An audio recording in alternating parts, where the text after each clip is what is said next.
create your vision, take time to listen to your heart, feel what's right to you, make a decision to move forward, act with precision. On that path, you will arrive at the final destination. Now, you may arrive, it may take longer than you feel like you wanted it to do, but just trust the process. As long as you're moving forward, you're moving forward. Just think about taking that precise next step and don't even worry about the result. Microphone check, 1, 2, what is this? You're now listening to a brand new episode of the Play Big Faster podcast. Look what you done started. Let's go.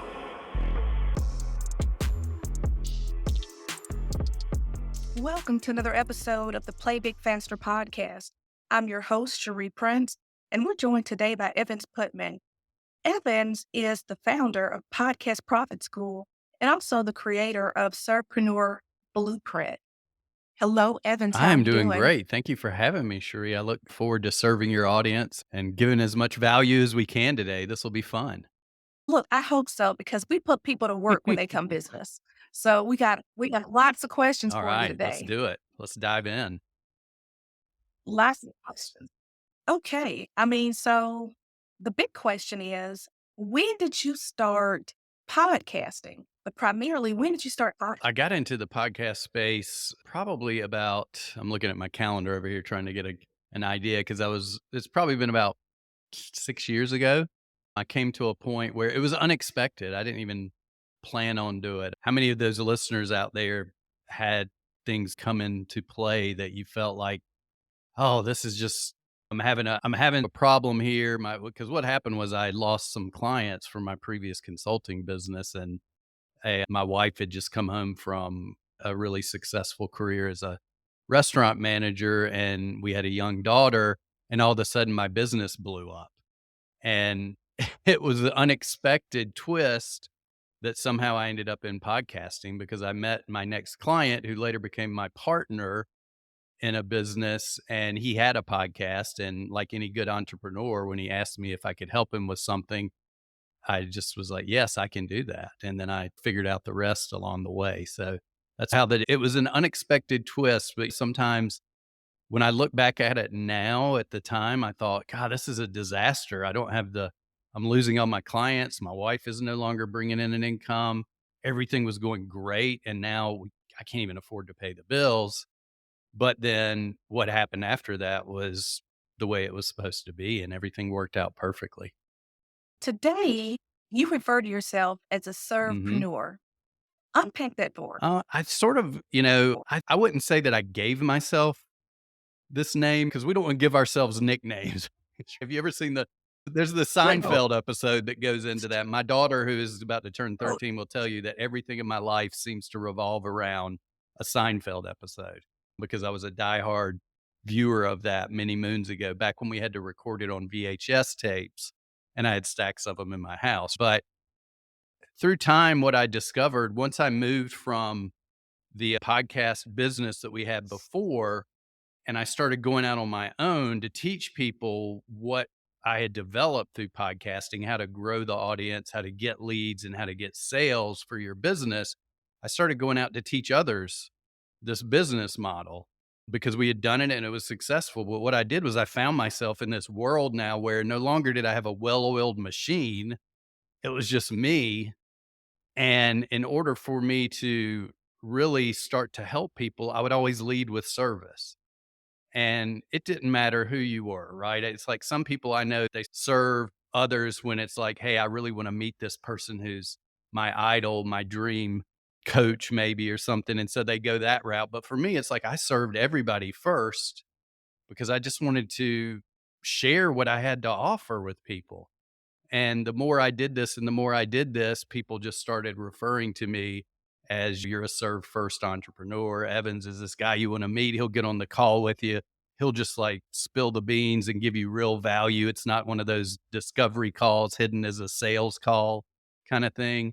And so over time, I kept hearing serve first entrepreneur. And during my meditation at one point, it actually came to me like this servepreneur.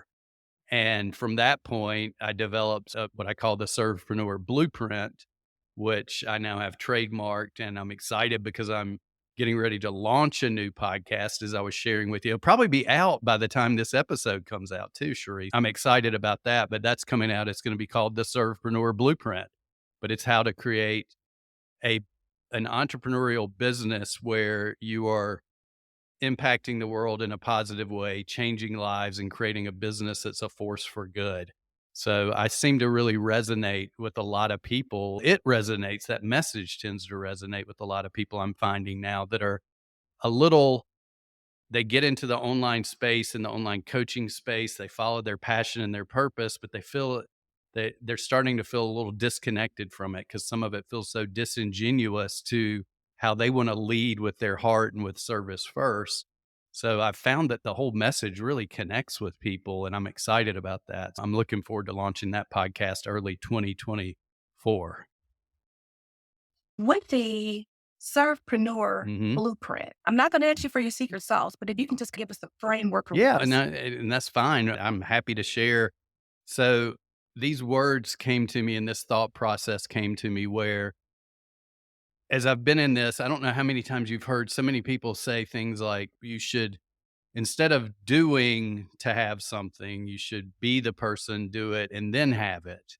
Right. So I hear that all the time and all the time. And to me, I feel like there's an extra step and there's something missing there because I believe in the part of being first, then doing. But the having part to me felt like it just stopped the flow of abundance because it just, if I have something and it just stops there, it ends that cycle of abundance because there needs to be a balanced give receive cycle to create abundance and a win-win for everybody out there. And so for me, the words that came to me were be, do, give, and grow. And those are the four main pillars of the Servepreneur Blueprint. And what I like to think of them as is it's a way of being. A Servepreneur Blueprint is a way of being. And then I have something called the Infinite Impact Method, which is the path that you walk as a Servepreneur. So they're two models wrapped around each other. There's a way of creating this, a better, higher version of yourself as a Servepreneur that creates abundance and creates a business that is a force for good in the world. And then there's a method that you can plug into to become that person. And that's the infinite impact method, which also came to me actually during a meditation one day. And it was so powerful. If I can share this real quick, I'll share those like that. I'm Oh, sitting sure, definitely. outside, I'm meditating because what I did was when I left my previous business, I was really unhappy and dissatisfied. And I started spending a lot of time trying to focus on changing me first because I knew nothing outside of me would change until I changed myself. And meditation became part of that. One of these during meditation at one point, I remember it was as if this download just came through me so powerful. It felt maybe when you felt it before, where you felt like you're in flow and everything just feels like it slows down and everything feels like it's connected and it's working out. Well, I immediately jumped up. I had this urge to jump up from outside of my porch, ran in here where I am now, grabbed my whiteboard and started teaching what I had just learned in this meditation to nobody. As I was teaching it to the window here right in front of me, but felt like I was standing in front of a crowd of thousands as I was mapping out what I now call the infinite impact method. And I'm not just like writing it, I'm actually like teaching and it's coming through me because it was not from me because I didn't know any of this stuff until in that instant. And to me, that became a real powerful next step as I move forward through entrepreneurship because it's what I base all of my programs on. Everything is based on the principles in the infinite impact method. And they plug into everything I do from podcast profit school to my event consulting to everything else. And that was my next question. How does the Servepreneur Blueprint interact with podcast profits? It's funny because, as I said, to me, the Servepreneur Blueprint is a way of being. It's a way of showing up in the world. It's a way of moving forward, of expanding and growing as a person because it all comes from us. And to me, I teach in a way that it fits those principles within all of my programs. And most people think of Like, for instance, the other day we had an aha in one of my trainings. I was doing a training on how to get more leads from your listeners as a host or a guest. And one of the attendees who we met afterwards, he actually told me, he was like, what I really found so powerful was that it wasn't about you and what you were looking to accomplish. It was like, how can I serve the listener at every point in the process to make it easier from I'm serving them in the content that I'm doing in the episode where I'm helping shift beliefs, give them a new identity, a transformation. I'm serving them by giving them the option to use their phone to text to get a free gift versus having to go to like off the text to their off the phone to a computer and make it harder and more difficult. You're thinking about that person. How can I make it easier for them? And then also thinking, how can I make the lead magnet more of a lead experience that builds a relationship and actually serves that person rather than just a transactional exchange to get the email. So to me, all the principles of the Servepreneur Blueprint are built in to just they come through in everything that we teach and everything that we share with people on the strategy and tactical level. There's always the underlying principles, which are truths. Let's talk about the meat and potatoes of the Hmm. strategies and tactics. What are some of the things that you have as frameworks for people that actually invest in podcast Yeah. profit Well, what school? we teach in Podcast Profit School is something I call the podcast ATM business model. And it wasn't my name. I didn't come up with this. It was actually my former partner and client, Pat, because he said he was recording like a testimonial success story video for me. And he said something to this effect where it was like, I can get behind my microphone, do what I love to do, which is serve my audience and help impart my knowledge and wisdom to help them make their lives better. And at the same time, there's this system running in the background that grows the audience, gets more leads, and brings in revenue on autopilot. He's like, it's almost like you turn my podcast into a virtual ATM that deposits the perfect dream clients into my business. And then we're able to withdraw higher profits because of the way we built the model. It was pure organic. There was no ads or paid advertising. So profits were higher. And I was like, thank you for saying that because you just gave me the coolest idea for a name for this business model now, the podcast ATM business model. But it's really based on three pillars to go back to your original question. And this is what we focus on in Podcast Profit School because we do work. And I would share with everybody too is that Podcast Profit School is not just for podcasters. It's actually this model works both as a guest. We have podcast guest people in the program as well as podcasters because it focuses on how to use evergreen organic strategies to grow your audience, both as a guest and a podcaster. And I'll dive into a few of those in a second if you want me to. And then also, that's the Sure. first pillar. The second pillar is how do you do the one thing that most, I would say 99% of podcasters and podcast guests, from what I've experienced, and I've spoken to hundreds, probably thousands of people through this time, they forget about the lead generation aspect of it. And there's a good way to do this. There's a way to do it to build a relationship versus a transaction. So that's like the second pillar is the lead generation. And here's the funny thing that most people miss is lead generation doesn't start with a great call to action. It doesn't start with a landing page with your button a certain color or a headline crafted perfectly. It starts in the content. Because if you can shift the listener's belief in the content, you can help create a compelling future when you help shift their belief and identity and help them see that compelling future that moves them closer to their aspirational goal, then the next step is logical. It's, hey, come over here if you want to take the next step towards that compelling future. And that's where most people miss out is because they're so focused on, I've got to come up with this ebook or PDF thing or this thing just to get them to give me their email address. And then I'll send them 100 emails on Black Friday weekend to get a sale. Is no, you should you focus on the content to create the lead generation. And it's a different way of doing it, but it's what we discovered worked because we were able to get a 78.6% opt in rate from listener to lead. And that changed our business forever. Yeah, I that one shift to quit selling. And that's the next step. So let's jump to that. And we can come back to anything you have questions on. But the next pillar is all about creating the monetization part, which is mostly, we call it sales without selling, because when we stopped selling and focused on serving and relationship building, we discovered that we sold more, which was really cool, right? It's like we can quit chasing and trying to convince and trying to close people, and we can allow them to come through this process that we've created through this lead generation flow, which we call like more of a lead experience, more of a relationship building.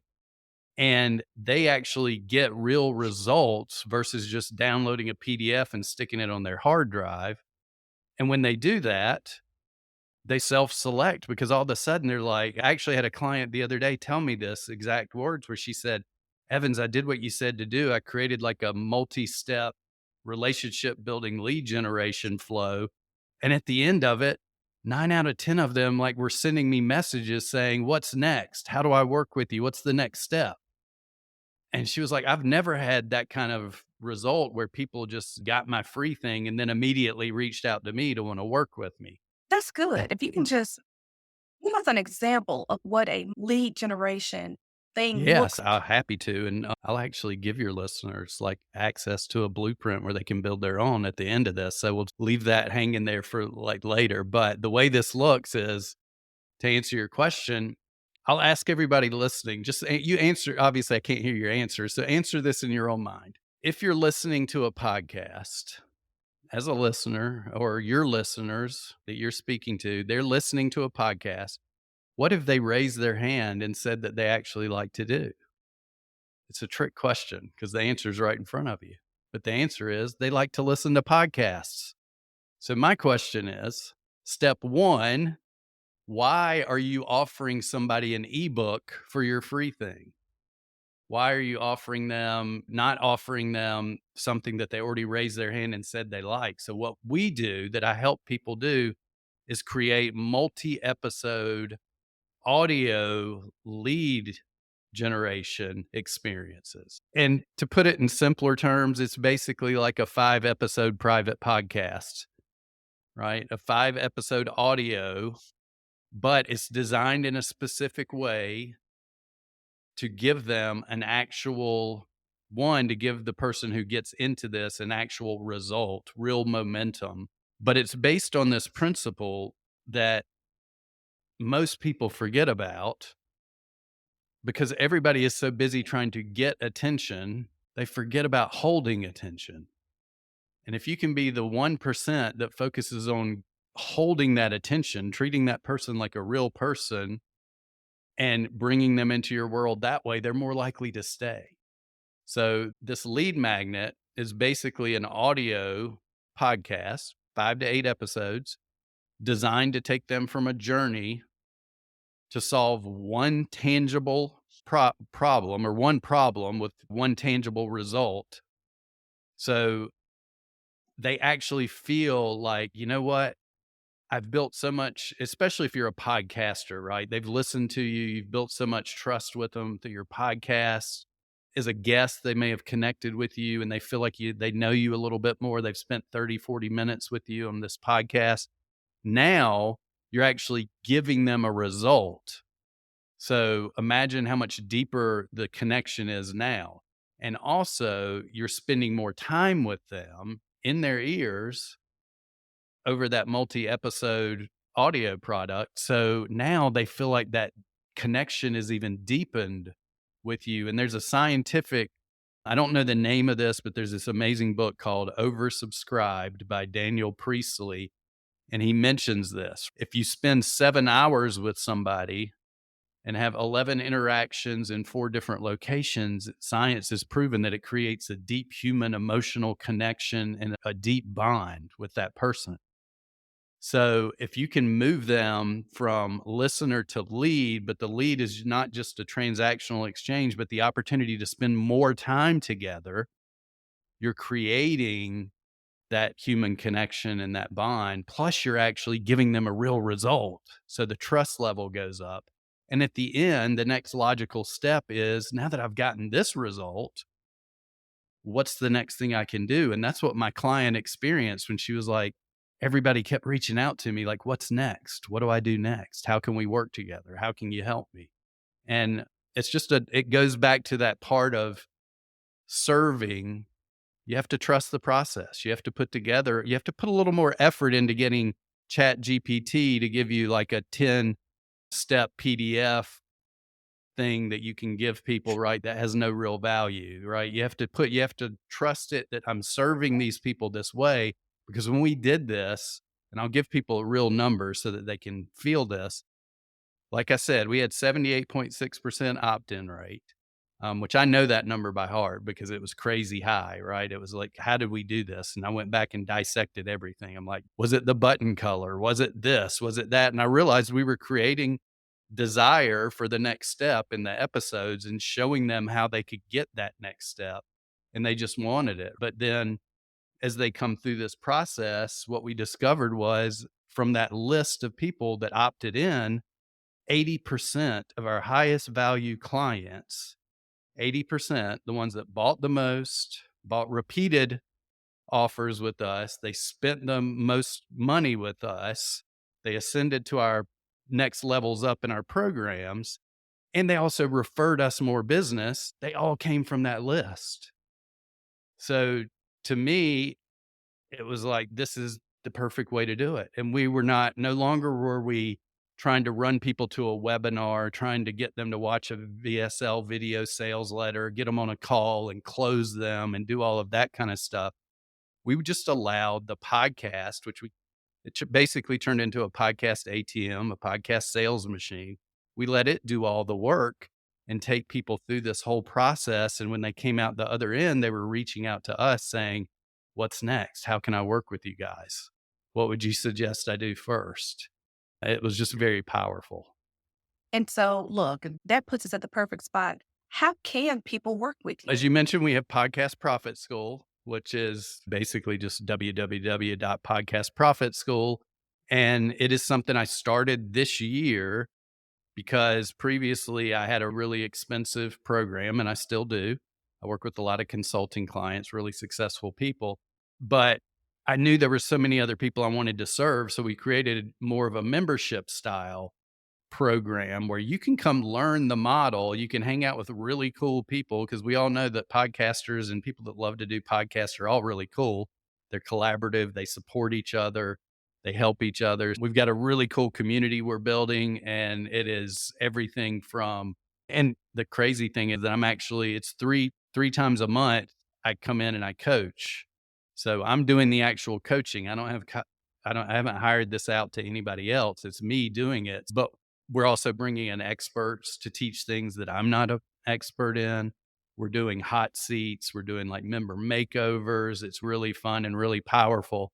And we just launched recently I launched it with the founders program, and it sold out almost immediately because the value is like off the charts. And then we did the early bird, and we're getting ready to move from early bird into the regular membership. So the cost is continuing to go up, but the value is just so immense. It's never gonna, my goal is for the value a lot of people say, make sure it's 10x.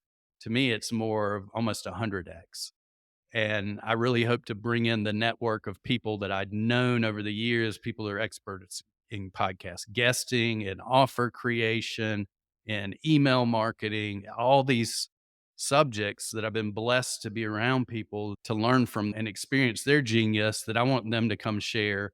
And we actually have members in our program who are coming and training too, because I know they all have genius level as well in certain areas, but the whole intent of Podcast Profit School is to plug into that podcast ATM model as a host and a guest, as I was sharing earlier. So that's really the easiest entry point to start working with me and when it comes to podcasting. And as you get in there, some people get in and they're like, hey, is there a little more high level touch points? What does your consulting look like? And then we can have that conversation as well. But I like to get to know everybody and bring them, no matter where you come in my world now, I think you're going to end up coming into Podcast Profit School because the community is so powerful. People I've discovered is that sure, they're going to come in and love to learn from what I have to offer, but they're going to stick around because of the community, because the people that are in it are so awesome, right? So I'm not going to even pretend that I'm going to be the one that keeps people sticking around, but it's still powerful. The community and the connections you'll make in there are really cool.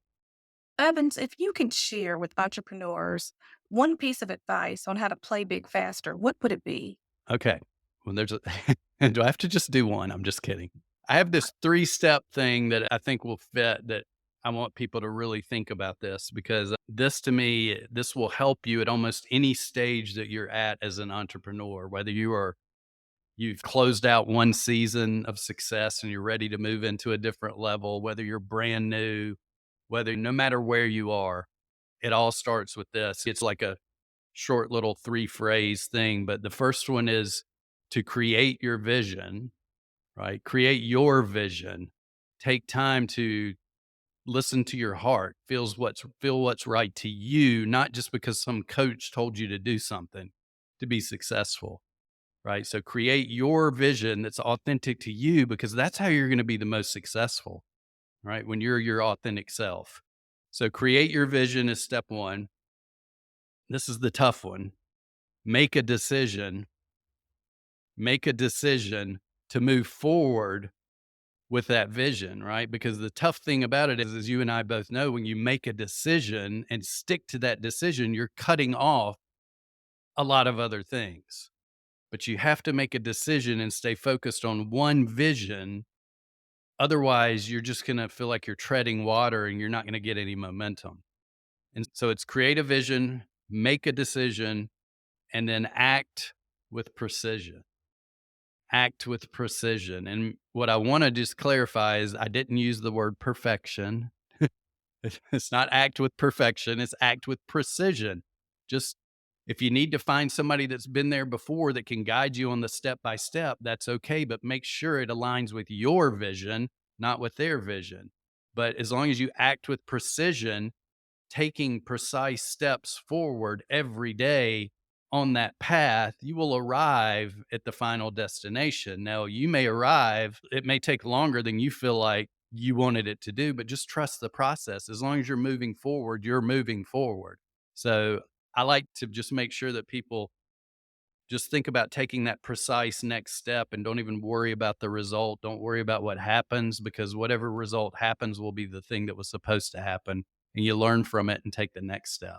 That's how we built the entire podcast ATM business model. I know it sounded pretty when I'm on here. It sounded like this really cool thing that we built, but I always share with people, and I know we got to wrap up, but I'll share this just so they can see it in their mind's eye. It's like that birthday party you go to, or maybe the Christmas celebration, or whatever it is that you celebrate, and all those presents are wrapped in all pretty bows and everything, and they're sitting there, looks perfect, but there's always that room in one part of the house where you did all the wrapping and it's chaos, right? Ribbons everywhere, paper everywhere, trash everywhere, scissors. That's what your entrepreneurial journey should look like, right? It shouldn't look like this beautiful thing at the end. So having that in your mind that you know ahead of time, hey, this is going to be messy, but let's have fun. Don't take it so serious. Have fun and just make sure it aligns with your vision and you'll have the motivation to keep going no matter what. That is awesome. So tell us how to contact you. What is the better Sure. reach? Earlier, I mentioned that I did have something for folks, and I'll say this. I'm in the process of creating this multi step audio that we talked about, and I'm working on it right now as we speak. So by the time your listeners hear this, they can probably get it. But what this is, I like to call it our listeners to leads to high ticket client blueprint. And they can simply get that by texting the word leads, LEADS. So text the word leads to 55444. That's 55444. And if they do not have the ability to text because they're from outside the US and they want to go just opt into it, they can go to